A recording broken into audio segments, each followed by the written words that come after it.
In the ratio 1:3, the 1/4 part is known as the supraspinatus fossa, and this is the infraspinatus fossa, which lodges the supraspinatus muscles and the infraspinatus muscles. The spine is a bit curved and it is thick in the middle, which lodges the trapezius muscles. यहाँ पे होती हैं basically एक pointed एक projection सी है जिसे बोलते हैं acromion process, which gives origin to the deltoideus muscles. ठीक है, उसके बाद मीडियल सरफेस हो गया ना, trapezius minor, teres minor muscle, teres minor muscles rough lines होती हैं यहाँ पे इंफ्रास्पाइनेटस फोसा के डिस्टल पार्ट में रफ लाइंस होती हैं जिसे बोलते हैं हम, जहाँ पे अटैचमेंट होती है, यहाँ से ओरिजिन होती है टेरिस माइनर मसल्स का. उसके बाद मीडियल सरफेस पे सबसे पहले तो ये एक डिप्रेशन सा है जिसे बोलते हैं सबस्कैपुलर फोसा, जहाँ पे होती हैं सबस्कैपुलरिस मसल्स.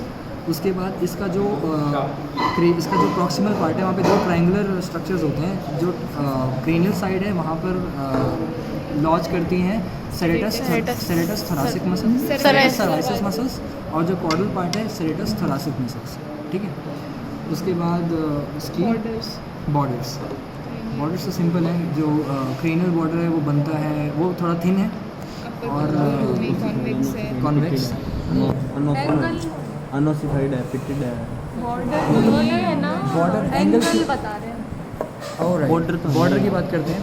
क्रेनियल बॉर्डर जो है वो अपर 2/3 पार्ट जो है उसका वो कॉन्वेक्स है, थिन है और शार्प है, और जो लोअर 1/3 पार्ट है वो राउंड है और कनकेव है. जो कॉर्डल बॉर्डर है वो पूरा का पूरा कॉनकेव और राउंड है. इसके डिस्टल 1/3 पार्ट पे मिलेगा एक न्यूट्रिएंट फोरामेन. उसके बाद जो डोर्सल बॉर्डर है वो पिटेड है, अनऑसिफाइड है और स्कैपुलर कार्टिलेज की अटैचमेंट के लिए होता है. ठीक है, ये through out the life unossified ही रहता है. उसके बाद क्या हो गया, एंगल्स सिंपल है. जो क्रेनियल एंगल है वो थोड़ा थिन है, जो कॉर्डल एंगल है वो थोड़ा थिक है, और फिर ये है डिस्टल एंगल में सबसे पहले एक नेक. Yes, this is the neck of the scapula which attaches whole of the scapula with this inferior angle. Distal angle की अगर बात करें तो यहाँ पे ये है ग्लिनॉइड कैविटी, ये है एक रिम जहाँ पे मिलती है ग्लिनॉइड नॉच, ये जो नॉच है ग्लिनॉइड नॉच, और ये है ट्यूबर्स स्कैपुला जहाँ से होती है ओरिजिन कौन सी मसल्स, बाइसेप्स ब्रेकियाई मसल्स का ओरिजिन होता है यहाँ से. इसकी मीडियल साइड पे है कोराकोइड प्रोसेस जहाँ से होता है कोराकोब्रेकियलिस मसल्स. और बस